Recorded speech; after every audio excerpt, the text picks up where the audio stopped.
Greetings, Ani, Bonjour, Kwekwe, Tanzi, Scano. Happy New Year. It's Catherine and Brian at Moonstarlodge in South Central Ontario, Georgian Bay. And if you're new, welcome. And we are an Indigenous lodge, education lodge, and we specialize in Indigenous spirituality, art, and education for the past, coming up to 44 years.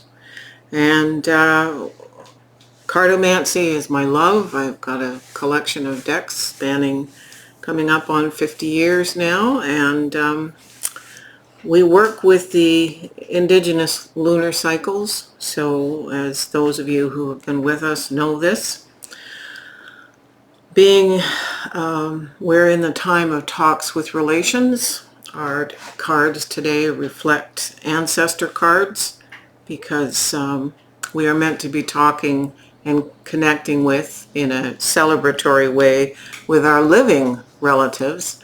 But this is also the time of our ancestors. So this is for January 1st, New Year's Day, right up till the 7th. The only thing that's happening from a lunar perspective this week is on January 3rd, we move into fourth quarter, which is the getting rid of anything which no longer serves. And I'm going to suggest to people that this is a wonderful week to develop a vision board for 2024. The energies are much lighter for 2024 than they have been, and consequently a vision board is a good thing. And if you go over to Call It Baron Reed, she has a free vision board experience every year, so she takes you through the process. Anyway, Brian, let's go to the cards. Actually, Brian, we need to look at the decks. Sorry, honey. So, our main tarot is my ancestor deck, the Marigold Tarot by Amrit Brar. We have the Embroidered Graveyard. We have the Oracle of Crystal Skulls. We have the Mirror Oracle. This is brand new to me. This is also by Amrit Brar.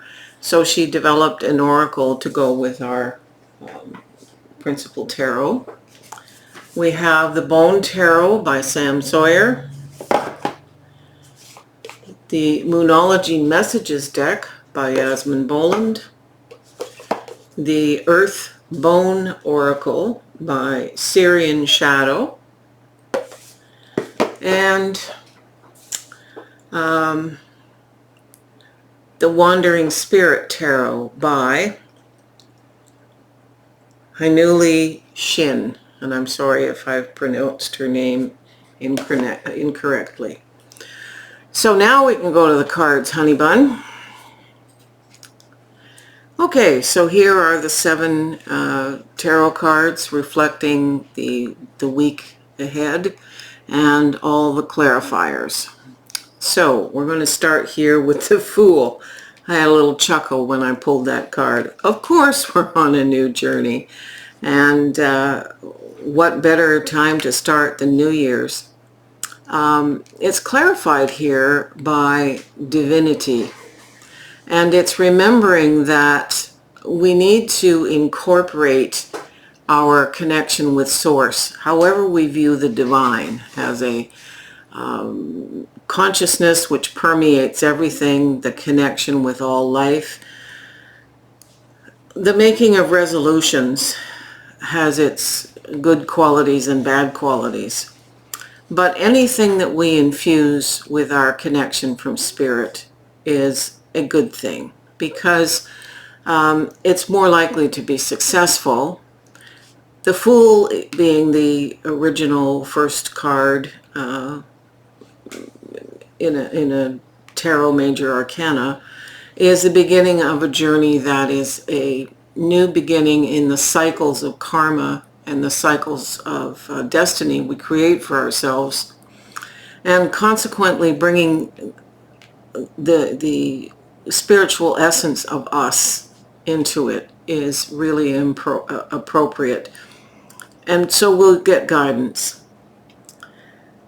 The next card is the Five of Wands, which is, as you know, the wands are the fire element. And this is very much speaking to me of an internal battle, juggling things that are going to take us nowhere. So we have to be careful with our vision setting, that we don't get all wound up and fighting with ourselves about the direction that our new movement will take us.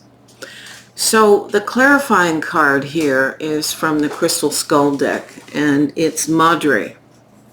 And I will read you what Madre is about. She was found in 1998, and she's rock crystal.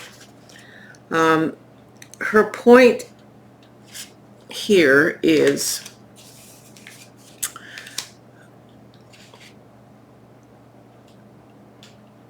it came from the Orion Nebula. She is the mother of the 13 dolphin skulls clan. They have the nose of a dolphin. They honor the time when humanity was threatened by extinction and had to transform into dolphins and cetaceans like whales in order to live in the safety of the ocean. Her message is, I am here to help men and women during times of transition in their lives, using the art and power of love.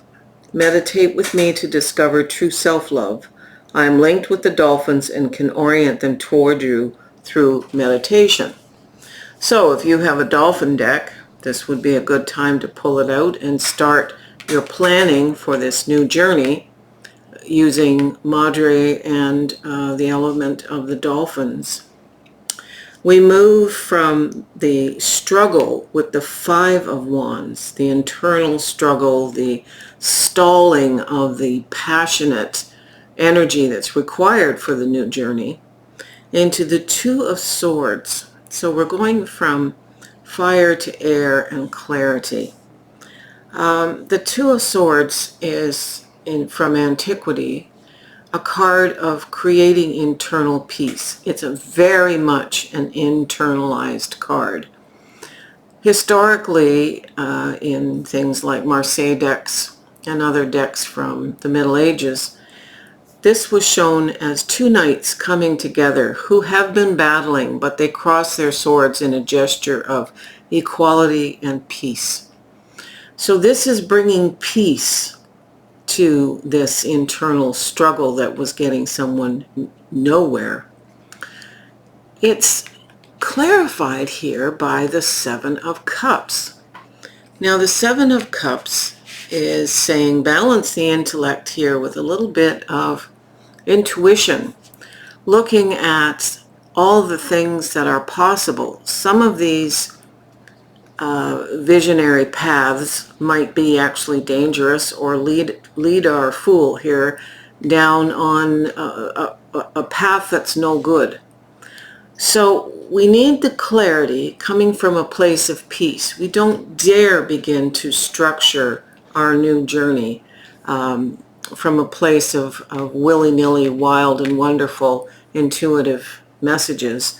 Or options. It's a card of options. So we need to bring in the clarity of the Queen of Swords.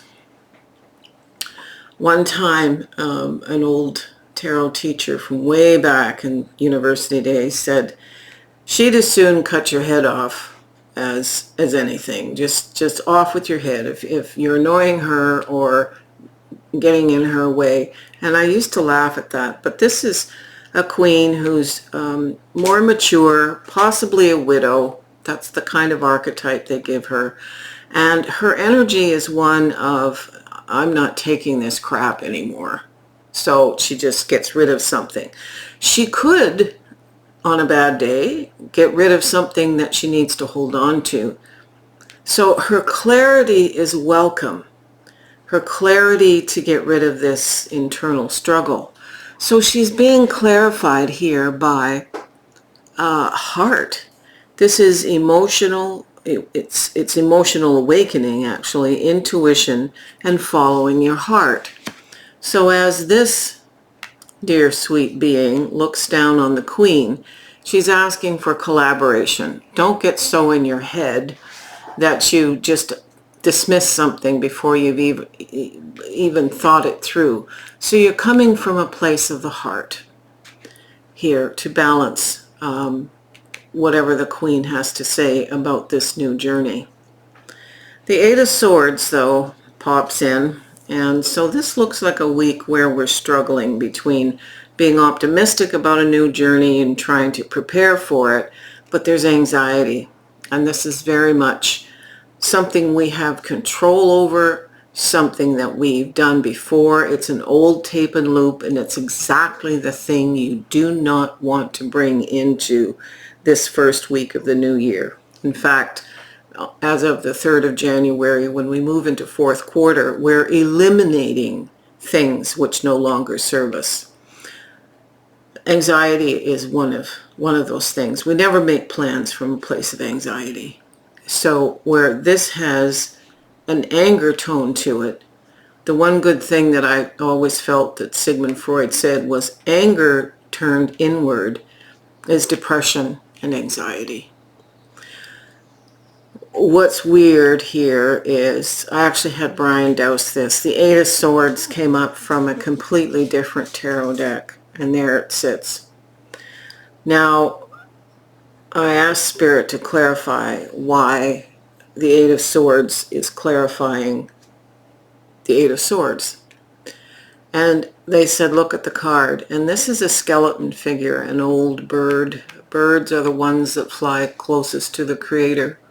But it's transitioning. It's more taking the stance of the phoenix. This is an old pattern. It's historic. It should be in the ground and buried.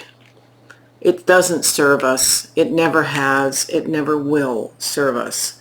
So we need to get to pull on our big people pants and say, I can handle this. And how do I strategize? How do I strategize here to bring the peace back?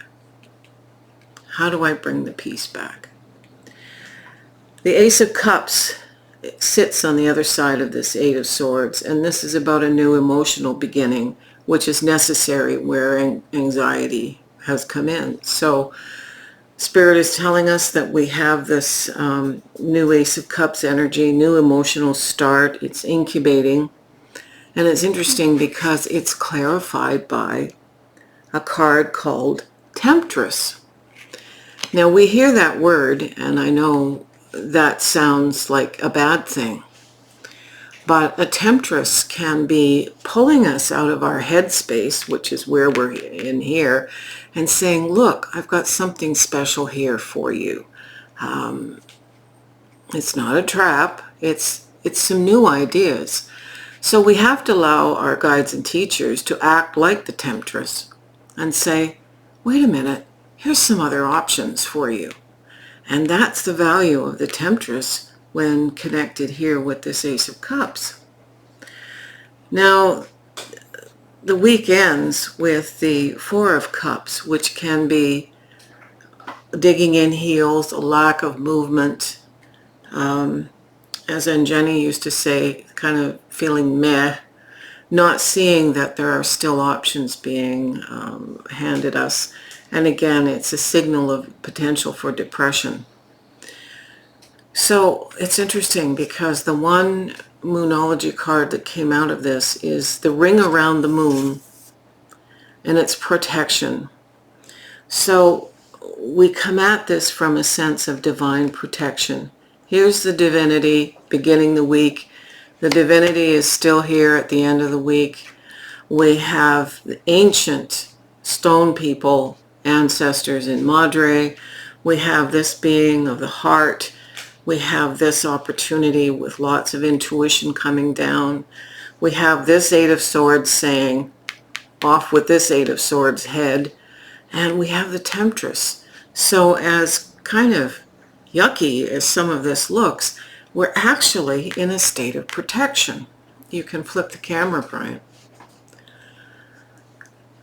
I am quite impressed by that. And I was horrified when I first pulled this I had to think it through and connect with Spirit in a gentle way and say, look, how do I bring guidance around what looks like a big dog's breakfast to me? But no, it makes absolute sense when I sit in that small, quiet space. Just a few seconds of it, and then the downloads come. And that's a lesson for us all. Anyway, as always, if you like the video, give it a thumbs up, and feel free to send me a coffee. This reading did require a fair bit of coffee today.